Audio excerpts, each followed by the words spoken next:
know we're gonna have a really good time, driving in the middle of the night when the stars are bright.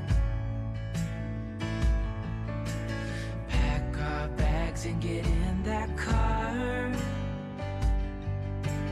leave a little note and we'll drive real far.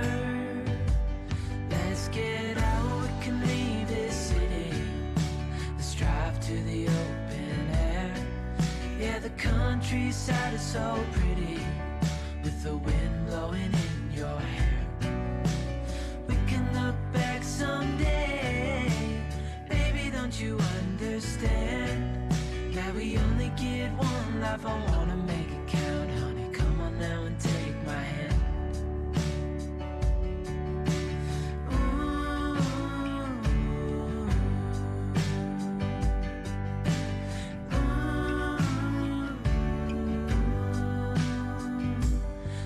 Get out, we can leave this city, let's drive to the open air. Yeah, the countryside is so pretty, with the wind blowing in your hair. We can look back someday, baby, don't you understand?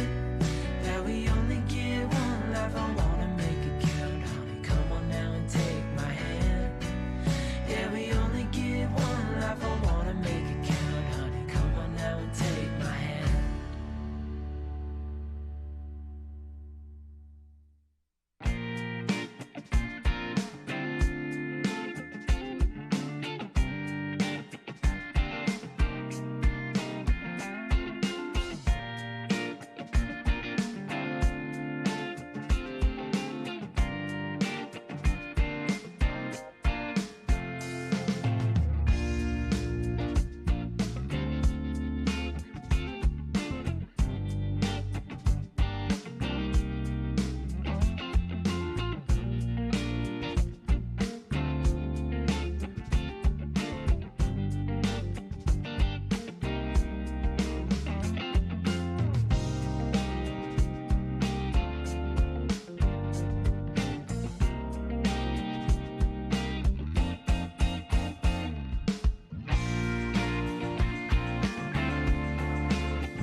found here.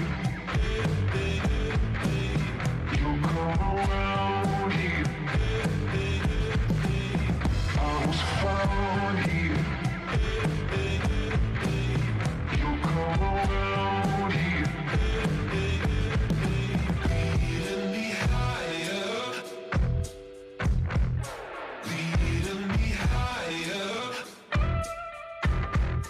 Leading me higher.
to the mountain.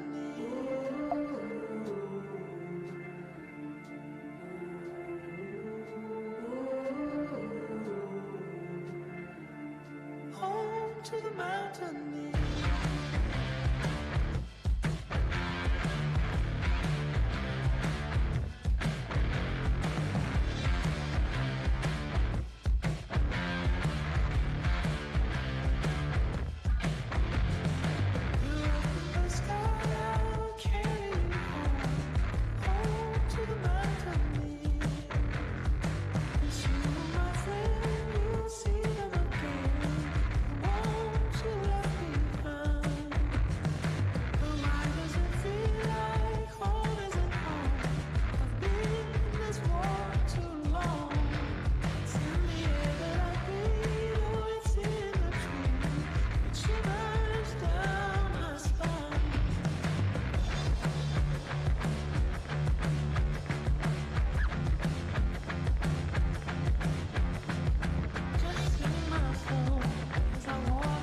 the mountain.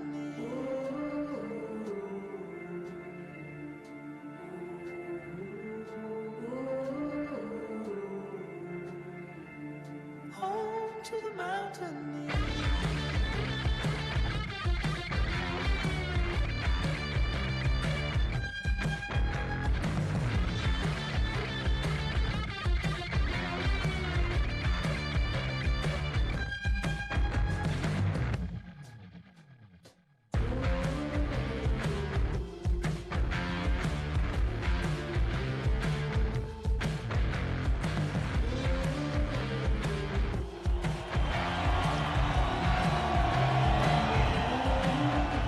What's going on, everybody?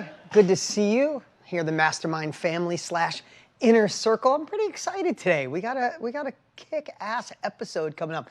I see so many familiar faces. I see new faces. What's up, Sherry and Nikki and Catherine? I see a Virginia. What's going on? Or yeah, I think that's Virginia. Hey, Nikki and Melanie and Maddie. What's going on? Welcome to the Inner Circle. If you're brand new, welcome to this incredible family. I said welcome a lot as we get started here. But I want to tell you, what's cool about the Inner Circle, this is the longest consistent thing. I've been doing things like this for 28 years this year. It's incredible. But this has been the longest monthly thing I've ever done. We started this over a decade ago. It's called our Inner Circle. We merged it as part of Mastermind. Now it's a part of your world, right? We do this every single month. And it's been so much fun. And in fact, what I love about it, it feels very casual because I feel like it's family. So you get light today. You're going to get maybe a different version than you're used to with me if you're part of the family. If you're new, you're going to see light, fun. But more than that, it's a part of what I think we all need is repetition, right? Don't we all need the consistency? Don't we all need to be plugged into something bigger than ourselves? Don't we all have dreams sometimes? And then the world kind of reels us back into and makes us think, oh, no, that wasn't for you. Don't go after that dream. You should be happy with where you are, Catherine or Pam. Like, life is good enough. And sometimes we just need to stay plugged into something that gets us to realize that we have more opportunity than obstacles. Not focus on what we lost, but focus on what we have and what we've gained. Focus on solutions rather than the problems. I think we can agree the outside world is pretty insane right now. I mean, I've never seen anything like it. So when the outside world is a little crazy, sometimes it dings our trust. We don't have trust in the media. We might not have trust in our government, in our country. And sometimes that lack of confidence bleeds into our own lives, doesn't it? We play a little bit smaller. We wait to see how things are going to turn out. And I just want to say, hey, this is the time to go in. This is the time to realize we can't change the outside world, but we surely can empower the inside world. And if we can build a next level of confidence, a next level of courage, a next level of capabilities on the inside, and then take bold, uncomfortable action, we're not going to have as much competition because there's going to be a lot of people scared. So listen, I love being connected to you guys. I love that we get to do this every month. Again, if you're brand new, welcome to this incredible family. If you've been a part of the family, in fact, put either new or family in the chat so we can get to know each other. We got a bunch of Zoom rooms. We got thousands and thousands of people joining us from over 100 countries today, which is amazing. Look at all the family. Newish. I like that, Lori. Good to have you here. Family, newish.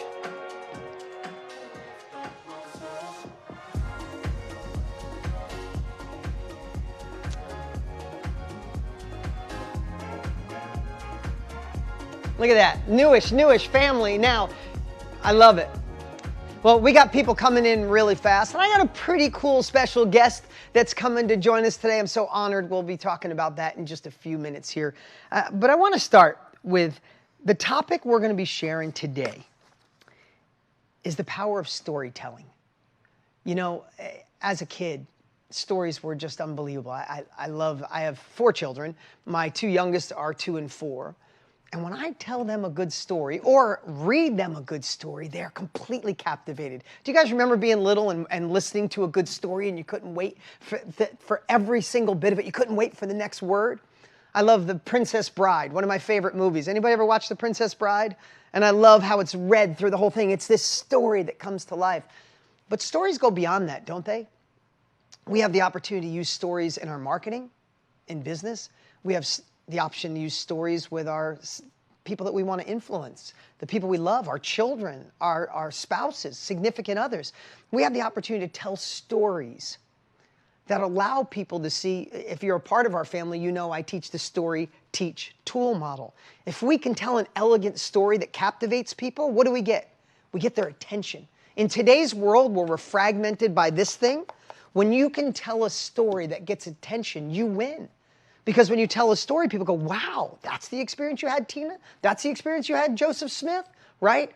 That experience is amazing. What did you learn from that story? Oh, then you have the opportunity to share, to teach, and you get people to take an action.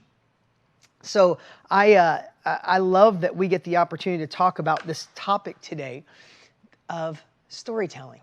And our guest today, I believe he's one of the best storytellers of all time. Now, he's going to be joining us here in just a couple of minutes. But I'm really excited to have him as a part of this mastermind family. You know, I'm going to tell a little story here and kill a little time. I know he's jumping on here in about 2 minutes. But I think it's really important to share. I grew up, it's no surprise, I grew up, just like many of you, watching Matthew McConaughey movies. Right? I loved every bit of his movies. I guarantee I've seen every single movie. So when his book Green Lights came out, I was one of the first people to grab it. And anybody, raise your hand if you listened to Green Lights or read Green Lights, right? Like so many family members in here have. But when I listened to Green Lights, man, I got so engaged from the way he told stories, and the stories were so dynamic and so real, and you could tell he shared from his heart, but even better, each story, it had a little bit of a lesson attached to it, didn't it? And if you listen to it, right, it had a story, it had a lesson, and you learn, you go, oh, I should be more brave, I should be more bold, I should follow my heart, I was so captivated by that book that I did everything in my power. Now I'm going to pull the screen back a little bit and share how this all came about. Pull the curtain back, I should say. I did everything in my power to get him a 7-minute audio. I remember recording it and just saying, loved your book. This is what Tony Robbins and I do. We'd love to help you take that book because I know I want more than the book. Let's see if we can help do something fun together to get something bigger out there, something more, something different, and let's turn it into a course. Now, you understand, I was a little nervous leaving that voice memo from Matthew McConaughey, Oscar winner, Golden Globe winner, New York Times best-selling author, one of the best books of all time. But I got to meet this amazing dude that had a work ethic like I couldn't believe. Loved his family like it seems that way, but sometimes you don't know. So I got to meet the guy that was not only a great storyteller, not only one of the greatest actors of all time, but I got to meet a man that really works on himself, that learns from his past, that journals on a regular basis, just like I do. My journal's right in front of me. And someone who loves his wife in a way that I admire and I can respect, and a dad that puts his kids above all else. So I got to meet that guy. We got to work together and build an incredible course. So many of you have his course called Road Trip. I see some of you with your hands up in the air. We got to build that amazing course, and then we decided to do a live event and invite so many people, and it was fantastic. We had the opportunity to have 2.5 million people register for that event in every country possible. I think there wasn't a country unturned, and we had one of the biggest, greatest events ever. And the cool part is, I would bet to say, besides New York Times bestselling author and all the other cool things that I could talk about, one that's really cool is I would bet to say he sold more courses in one day than any other human on the planet during that day. We told people about Road Trip, and it was like, it just went and just went and just went, and the feedback has been absolutely amazing. So in a moment here, I know we're just making sure he's coming on here remotely, and we're really excited coming on live. But I just wanted to share that little bit of a story, because sometimes you see an actor, sometimes you see an author, and I got to meet the human behind it all, and I'm honored to call him a friend, honored that I had the opportunity to work with him, and I'd do anything to support this guy. And today, we're going to talk a little bit about storytelling, because if you did read his book, if you were a part of Road Trip, does anybody tell a story like this guy? In fact, do me a favor, in the chat, if you read the book or if you were a part of Road Trip, put in there one of your favorite stories from the book. Put in one of your favorite stories. I know not everybody read it, but you can remember some really cool stories. I'll give you a little hint: the Australia story, maybe the drumming story, right? There was some cool, him and his brother at late to the hotel. His trip to the Amazon. Yes, I want to talk about that one today, right? Yeah, who's Matthew? Yeah, he got jokes, right? How we doing, guys? We got Mr. McConaughey? 2 minutes? All right. We're working on it. Let me just tell you a little bit, and of course I'm killing a little time here. I want the buzz of Matthew, and we will give him the warmest mastermind welcome when he comes on here. He's having a little bit of computer problems, which we all have. We're talking about storytelling today, not Wi-Fi connections. So cool. I think we're good to go. So with that said, I wanted to take a little time to really share. Yes, we're going to talk about storytelling. Yes, we get to hang out with Matthew McConaughey. But when you have the opportunity to meet someone who walks the walk and talks the talk and is evolving and growing like us, who's learning and growing like us, I feel it's an honor and a privilege and a pleasure. Can we please give a warm mastermind welcome to Mr. Matthew McConaughey?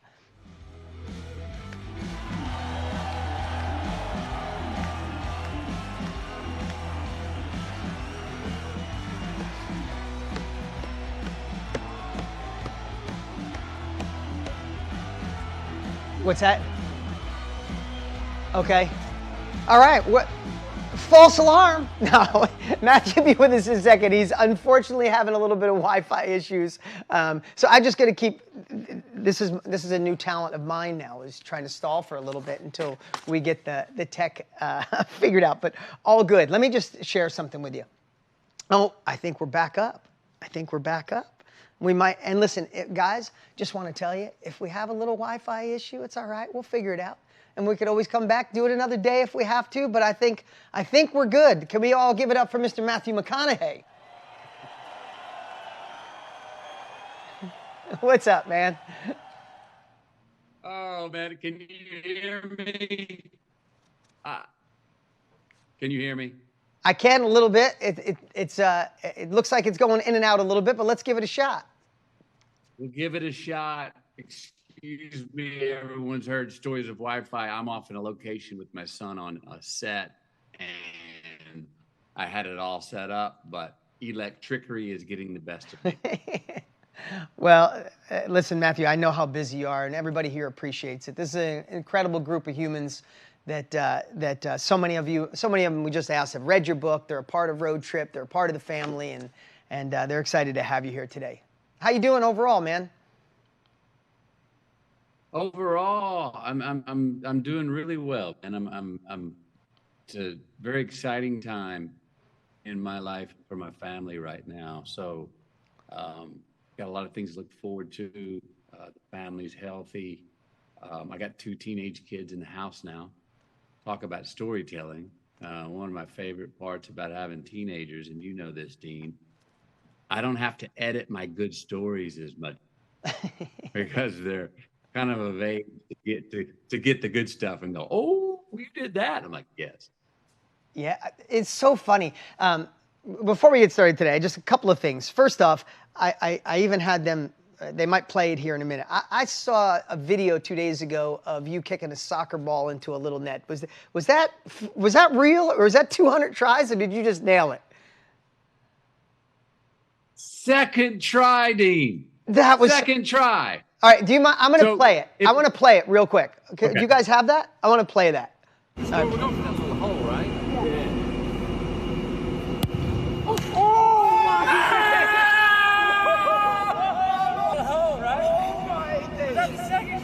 How has he done that? That means the most insane thing I've ever All right, seen. you can kill it. That was so good. I had to show my son. Second shot, huh? Second shot. Look, I probably wouldn't have made it if I knew how hard it was to make the shot. And because I'm a bit of a ham, part of the reason I did make it is I knew the camera was on. Well, I have to tell you, we talk about, there's something you said the first time we were together. You said one of the hardest things, and I know this is selfish now because it's just talking about our teenage kids. You said it's hard when you're not the best athlete in the house. And I got to tell you, it has happened in a big way with my son. Like in the last 6 months, he's grown 6 inches. He put on 20 pounds. He's working out like crazy. He destroys me in tennis. And last night, I thought about you last night because I knew we were going to meet today. I played basketball with him. And he put on so much weight that I couldn't go to the hoop. And when he had the basket, he kept nudging me. I'm like, dude, stop beating your father up. Anyway, I just wanted to tell you, I get it more than ever before. And it's a pretty cool experience.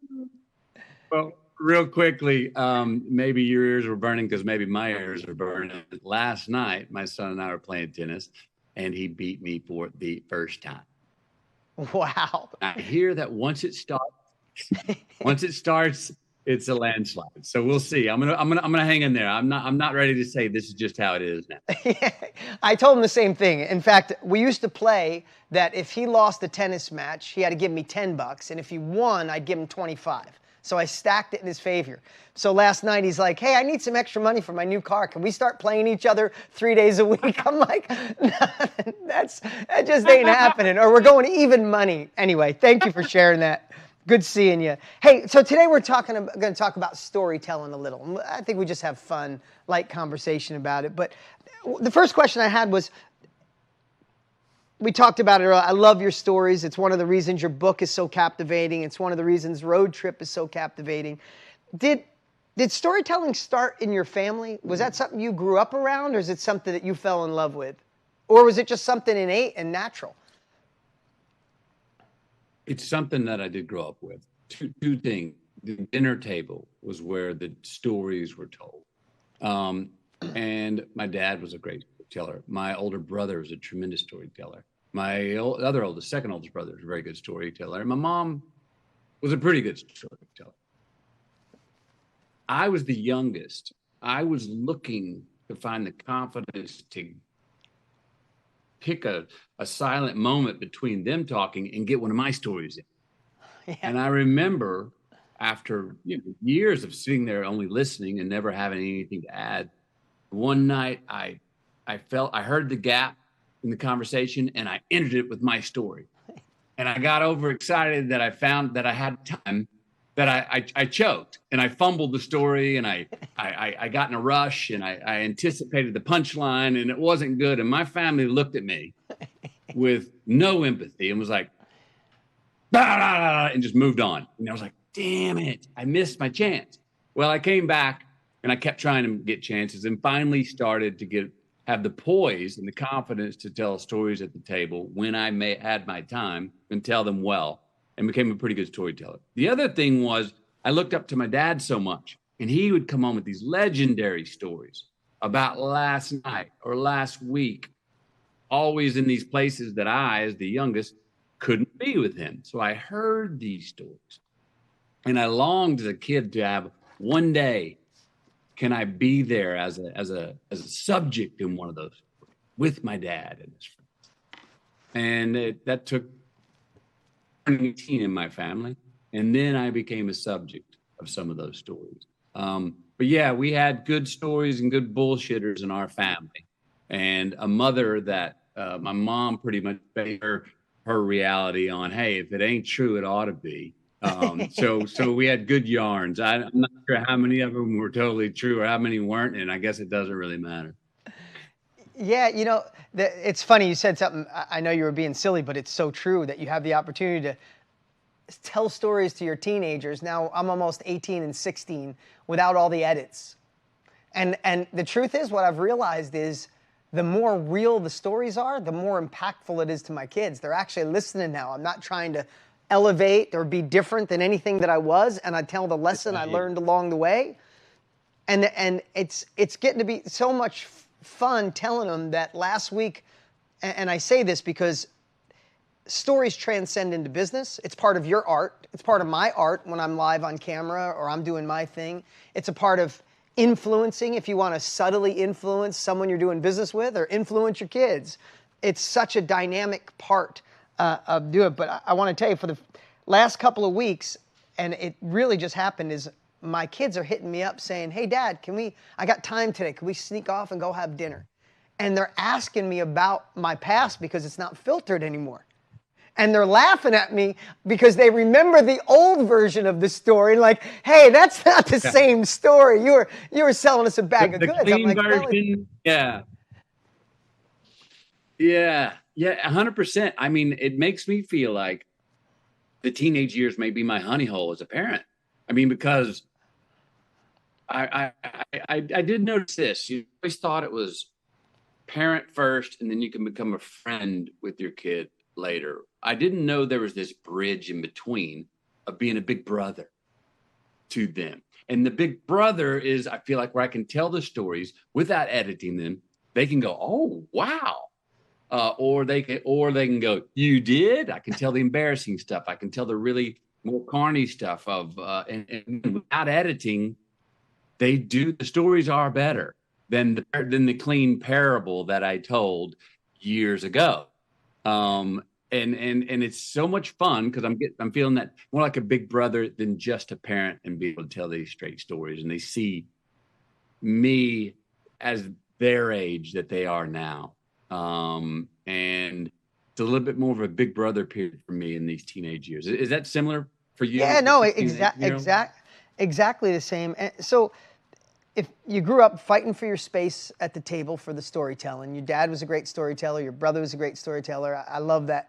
And I love the stories that you're not sure if they're true, but they're so damn good, you might as well just believe they're true, that your mom's lens.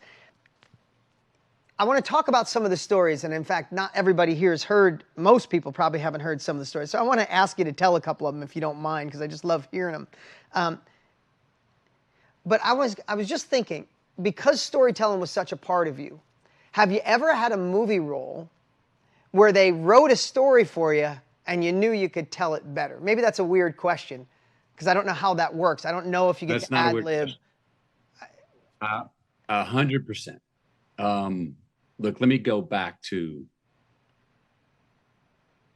the first movie I ever did, Dazed and Confused. There was 3 lines in that movie for me. I ended up working 3 weeks. Why? Because I created a story for my character, Waters. Now, the story was based off of one beautifully written line. And most scripts have this with the character. There'll be one line that I go, oh, if that's true, if this person that I'm playing believes that, then there's an encyclopedia.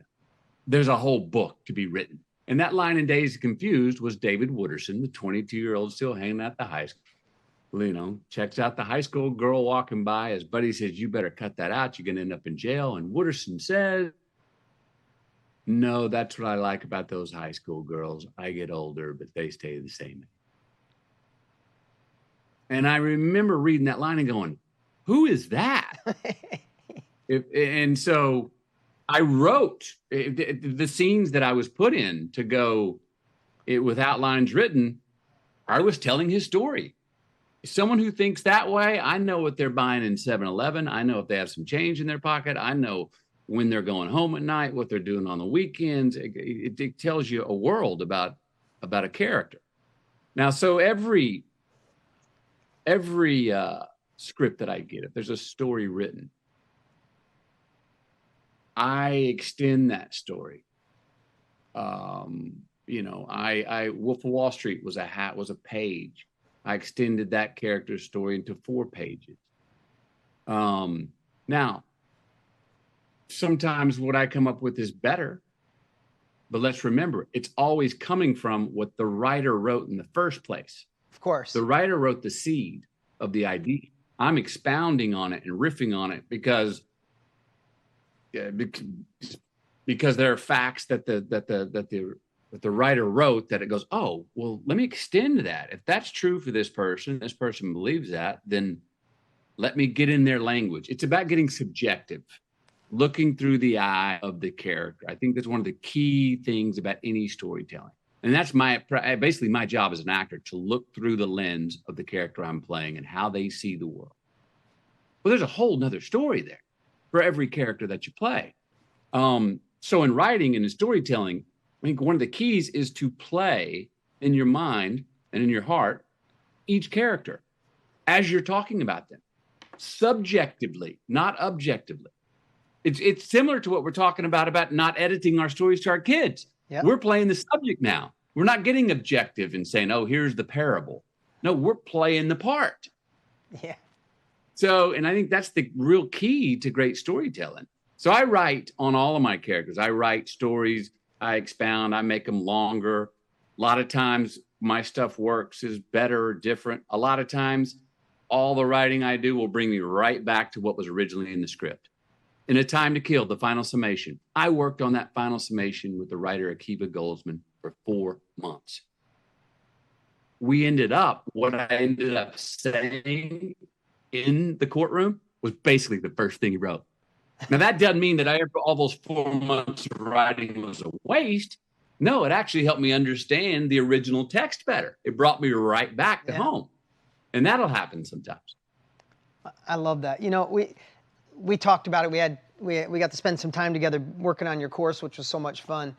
What I love about a story, and it's a framework Tony and I have been teaching for decades, is that if you really want to get someone to take an action, to learn something, if you just hit them with the facts, you can overwhelm them. We've all been to presentations or a PowerPoint presentation and you're half asleep. And we've also had really motivational stories by people, but they don't lead anywhere, right? And then you could be motivated, you could learn some stuff, but if you don't take an action in that moment, sometimes it's just good listening or good reading.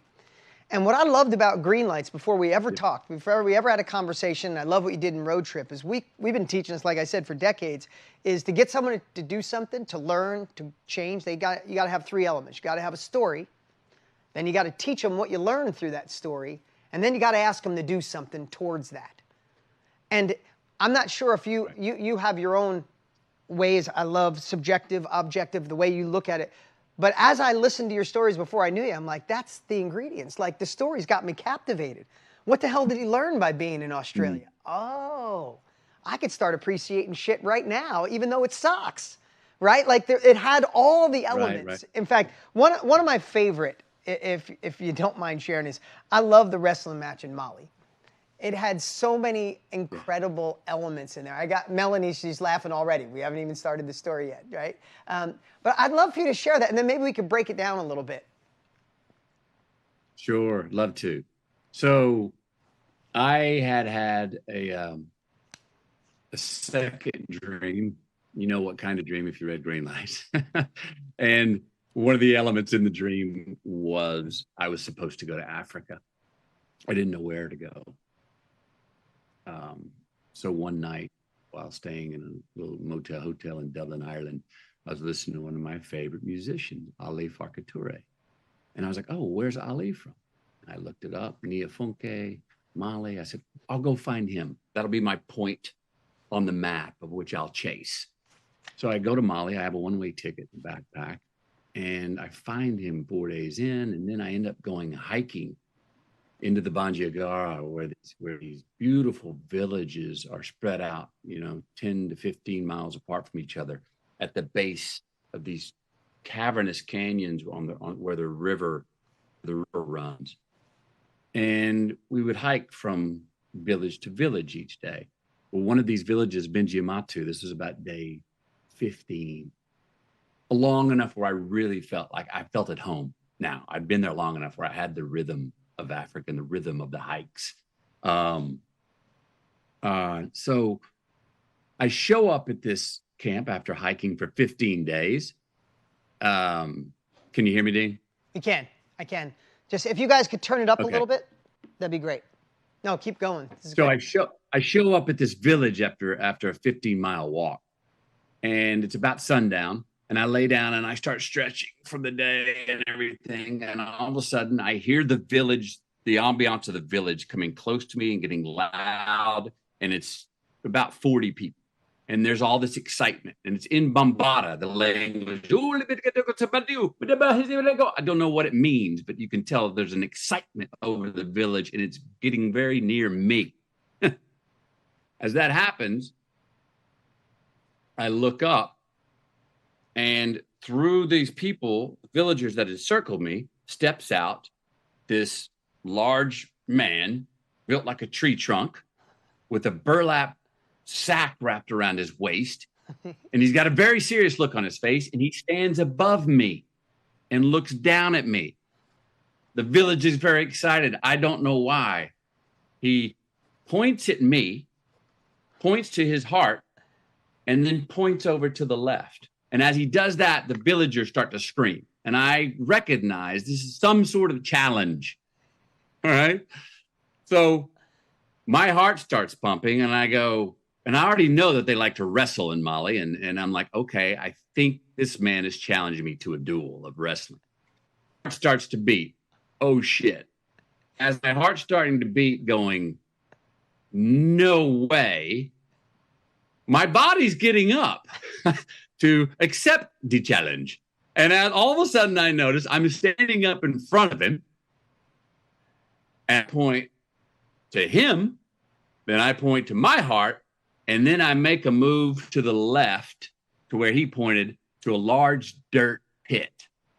And the villagers go crazy. And I'm going, what are you doing? At the same time, I remember telling myself in my mind, don't do this, but you have to do it because at the very least, it will be a great story.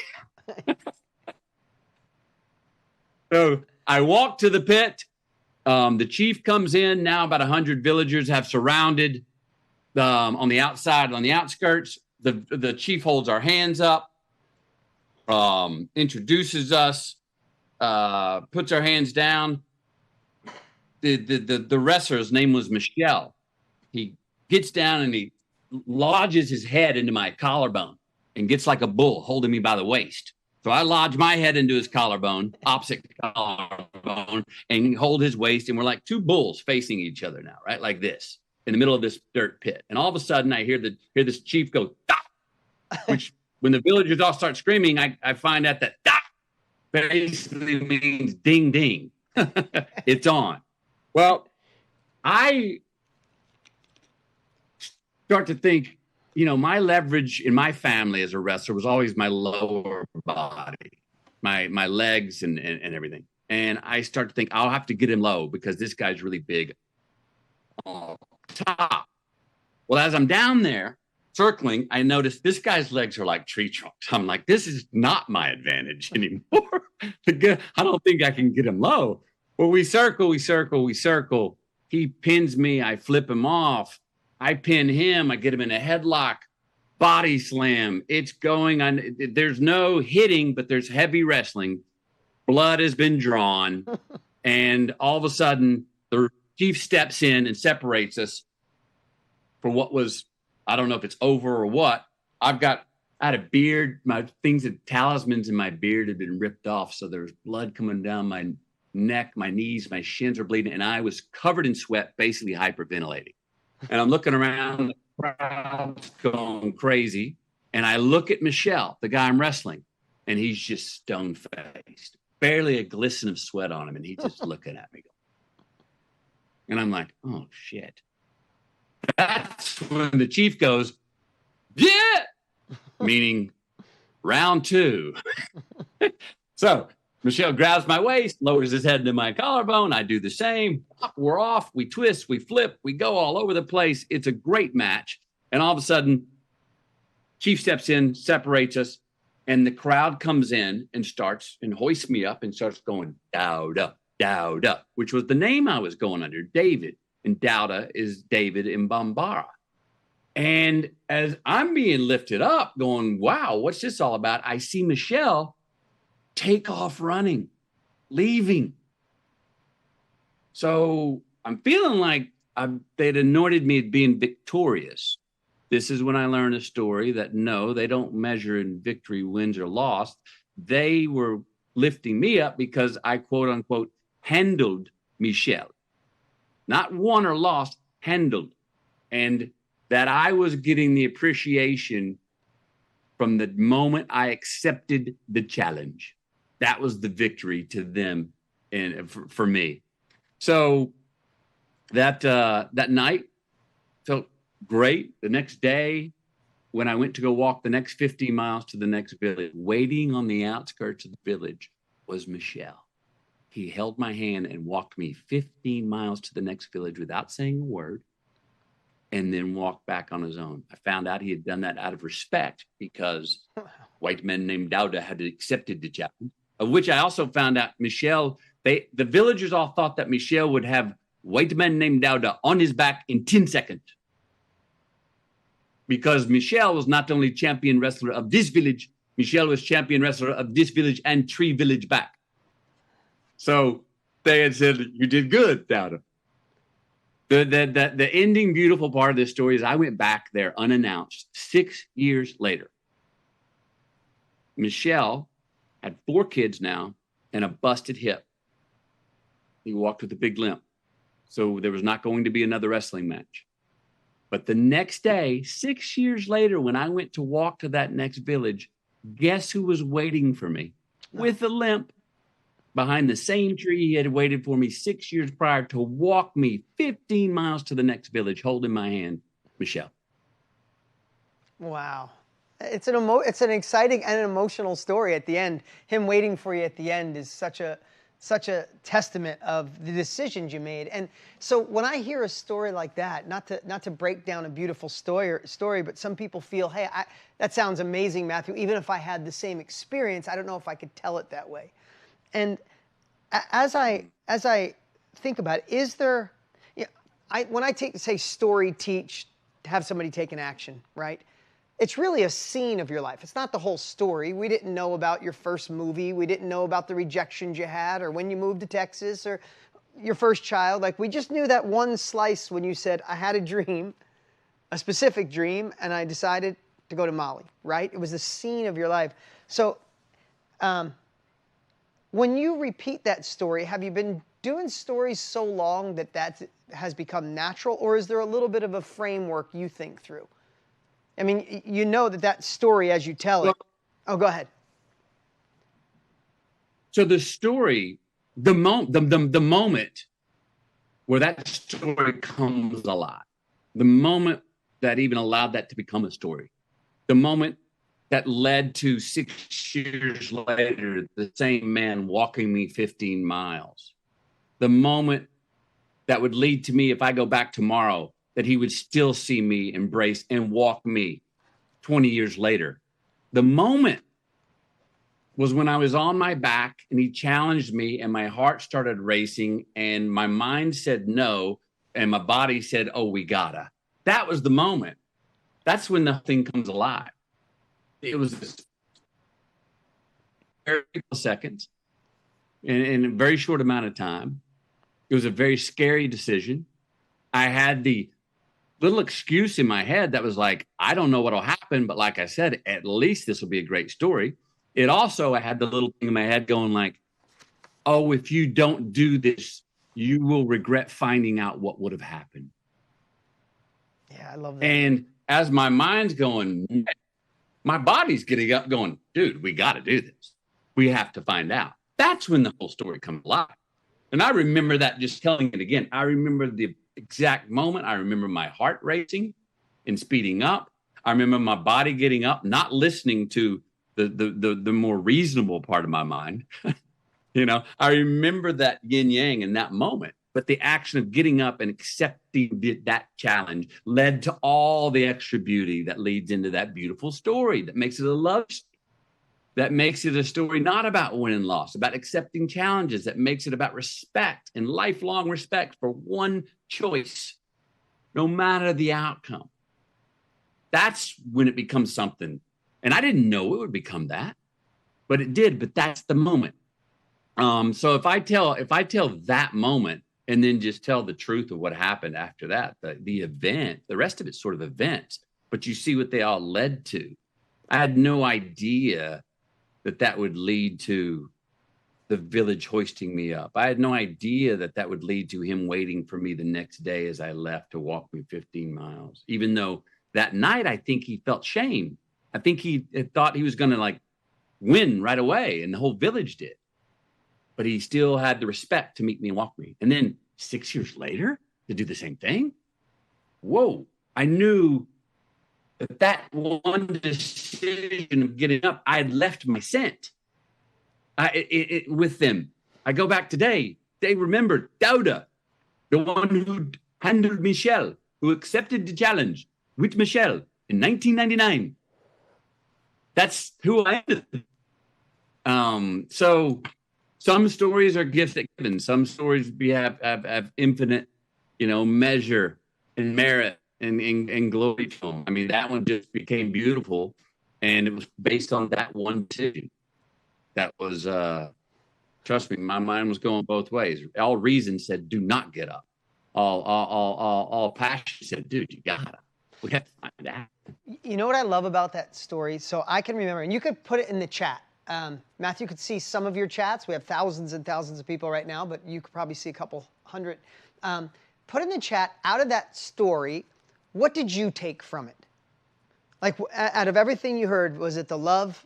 Was it a love story? Was it that winning has nothing to do with it?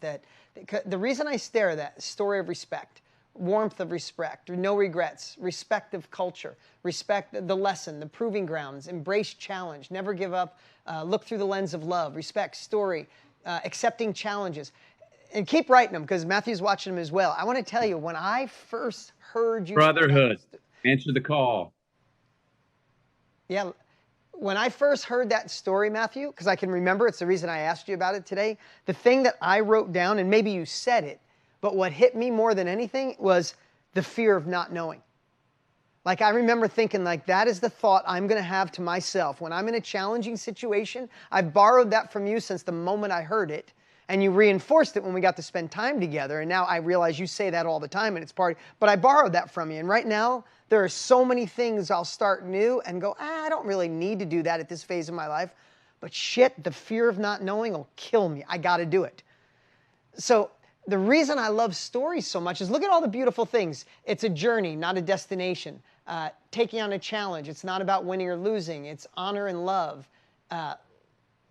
Love, respect, accepting challenge. The reason I'm sharing that is because a story like that can be adjusted to fit so many scenarios.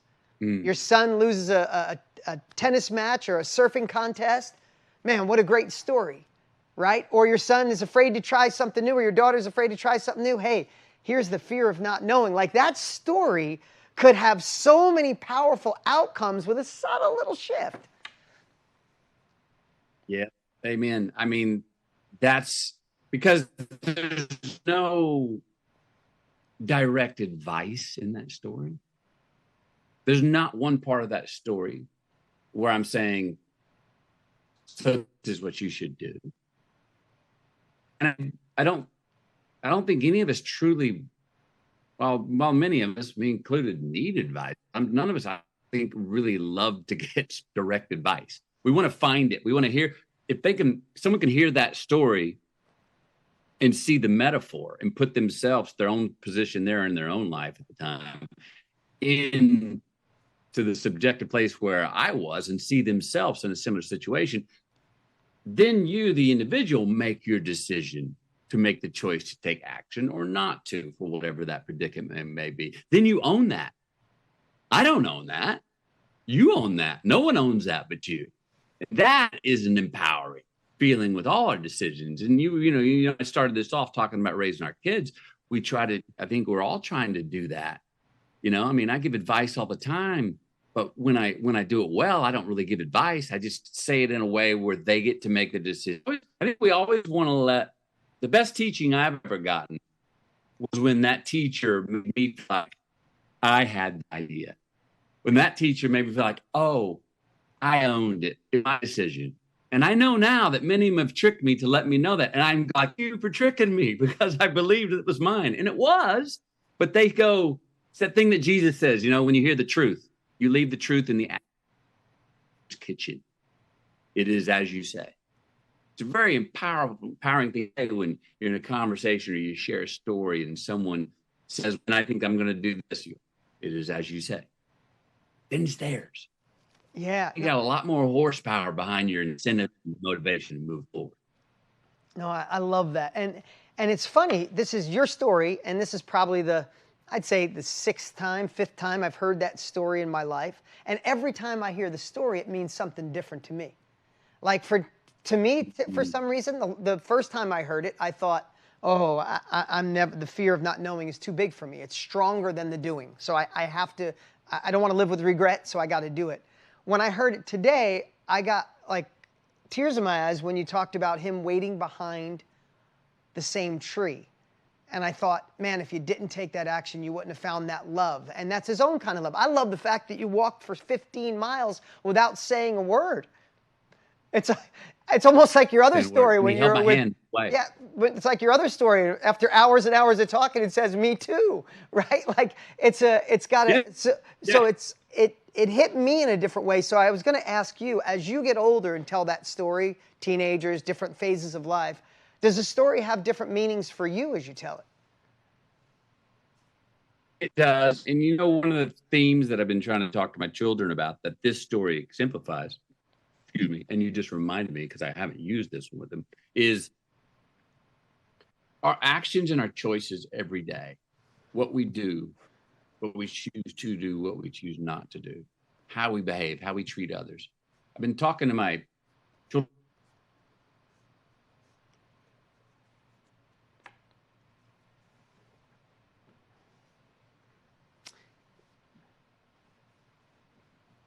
We'll give it a minute.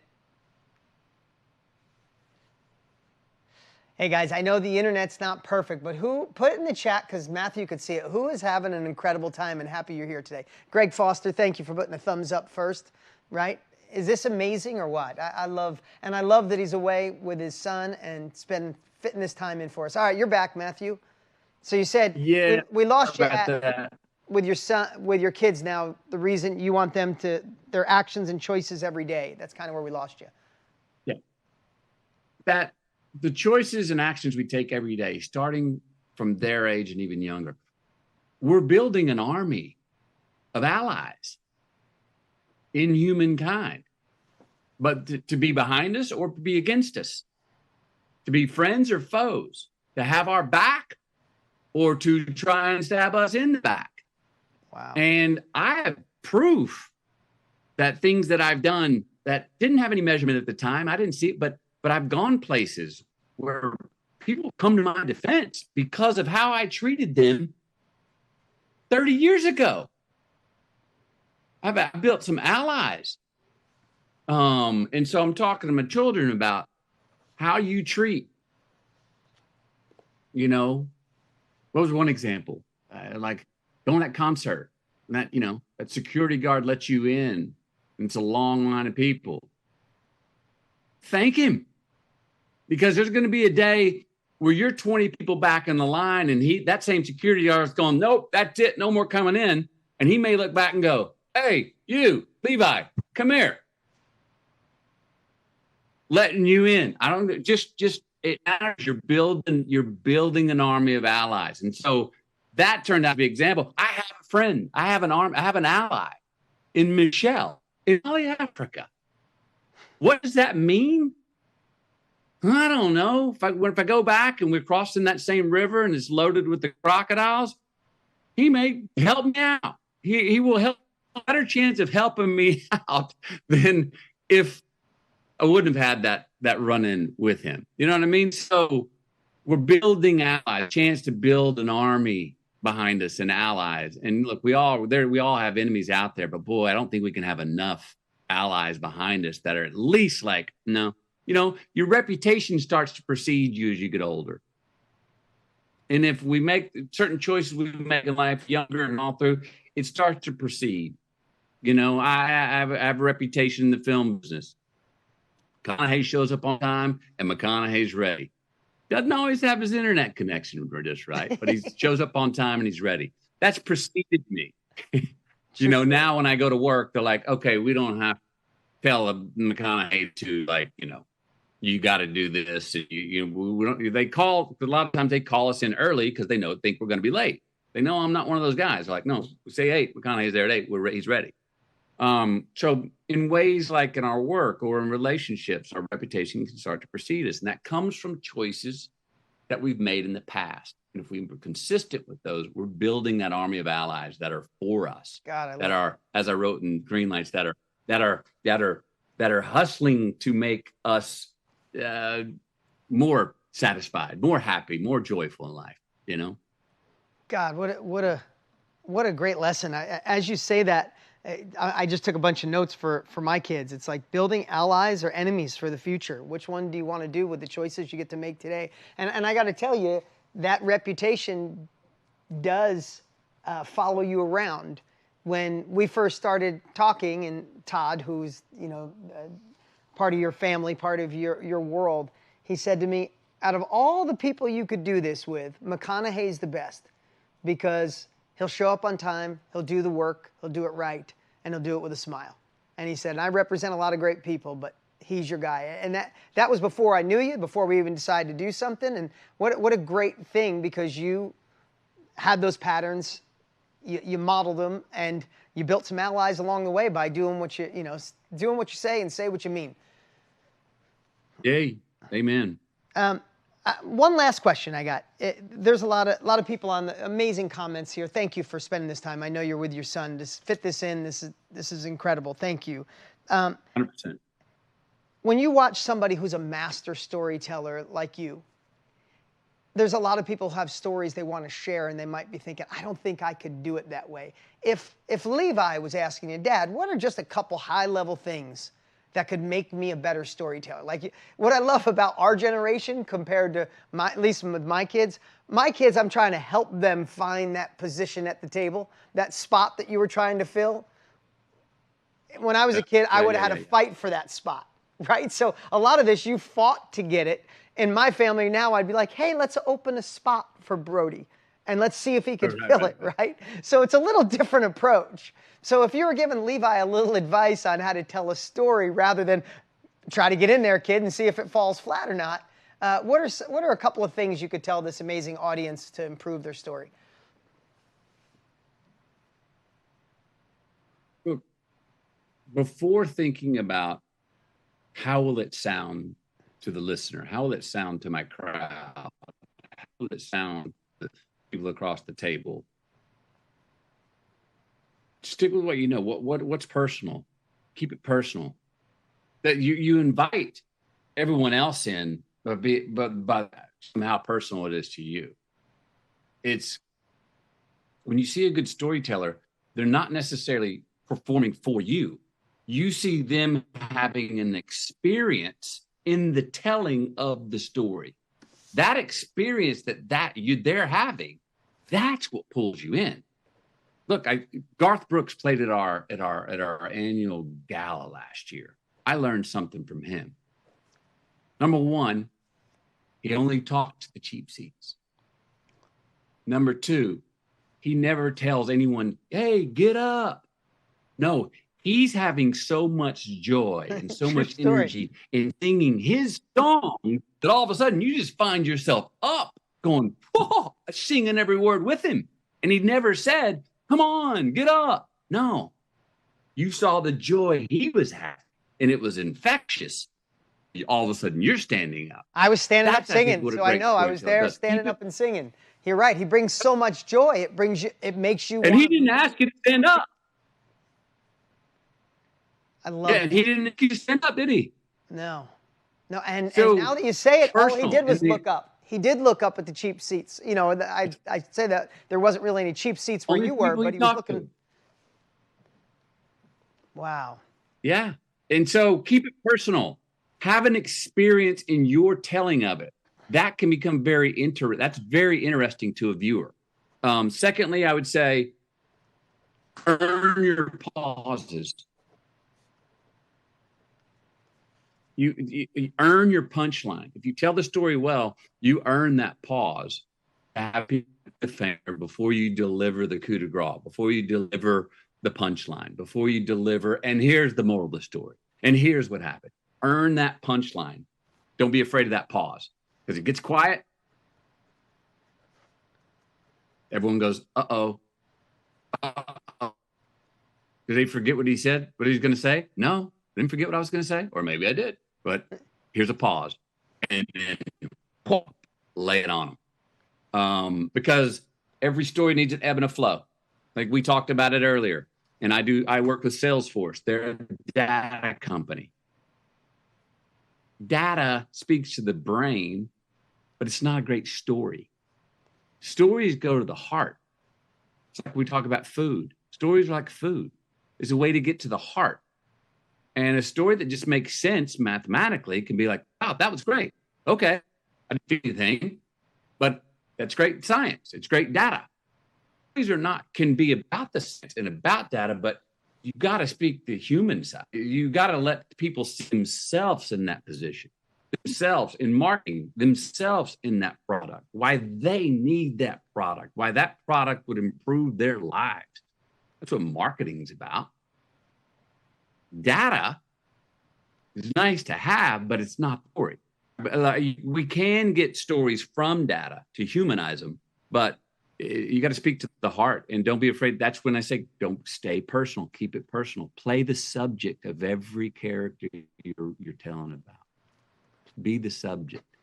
Play that part. So good. So good. I'm taking notes like keep it personal, share, like what you were sharing about Garth Brooks. He was living the experience. It was personal, and he was living the experience of how joyful he is when he's playing music. You saw it immediately. You can see it with the story you told today. I love earn the punchline. Earn your pause, earn your punchline. That is the best phrase I've heard. I've always had take elegant pauses or pause at the right time. That describes, I hope everybody got that. You should put it in the chat. Earn your punchline. And I love the uncomfortable moment where you don't know, did he forget it? Is she going to share it? And then you hit it and it lands. So good. So good. And you know, the word that I wrote down as you were saying those things is, and I watched you do it, is being vulnerable as well. Right? If there's a part where you were vulnerable, don't skip over that part. Right? That's the juicy stuff. That allows the viewer in. Yeah, that allows the viewer. It's like acting. My coach who's now moved on, I don't know if you'd call Penny Allen, she would always say, look, don't come into a scene feeling so secure and stable. People don't like to see a performance where someone's just absolutely got it on the top and handles the situation. What we like to see in a performance and in life is someone being off balance, but finding their balance in the story that they tell, in the scene. So good. It's the finding our balance. That's where we're live. And that also lets people in and go, oh, yeah, I know I'll be off balance. Then you're seeing a verb. What's more of a verb? Absolutely knowing it? No, that's a noun. You know, that's a proper noun. It's fact. It's non-negotiable. It has no regard. It is what it is. Okay. Nouns are like data. Verbs, though. Verbs are like life, like real life.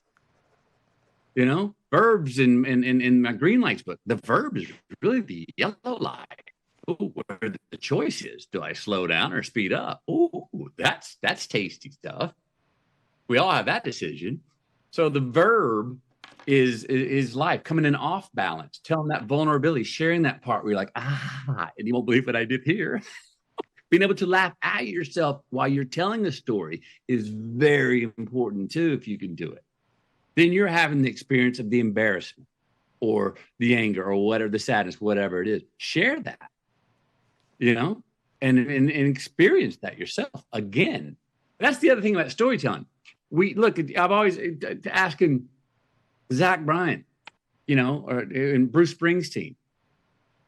You got some greatest hits. How do you think Springsteen feels playing, Born to Run for the 6,000th freaking time? Well, part of his success would be that he's playing it like it's the first time each time. Yeah.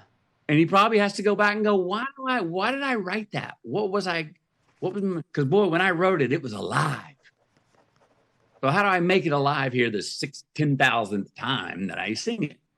Part of storytelling is when you repeat it, go back to the beginning, not like, okay, I got this down and wrote, let me do it. Try to feel again. I was telling the rest of the story earlier. I got the chills again when I was talking about getting up to accept the challenge from Michelle. I got the chills again. I was like, oh, because I went back there. And that, when we feel alive telling the story, people feel alive hearing it.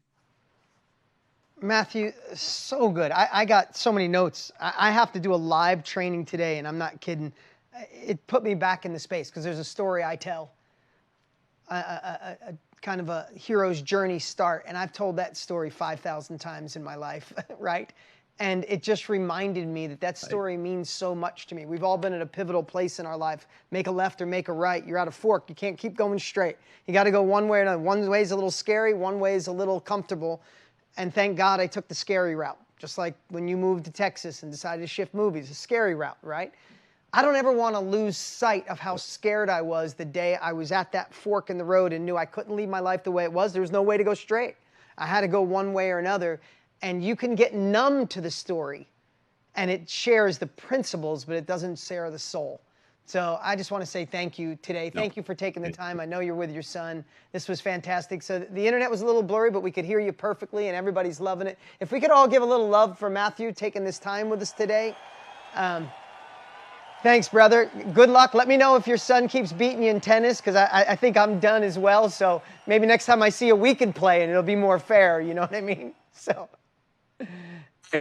Let's father-son him. You and me can beat him in doubles. Yeah, that's good doubles. I love that. Matthew, thank you so much. We'll talk to you soon. Everybody, give it up for Matthew McConaughey. Appreciate it, Dean. Thanks all.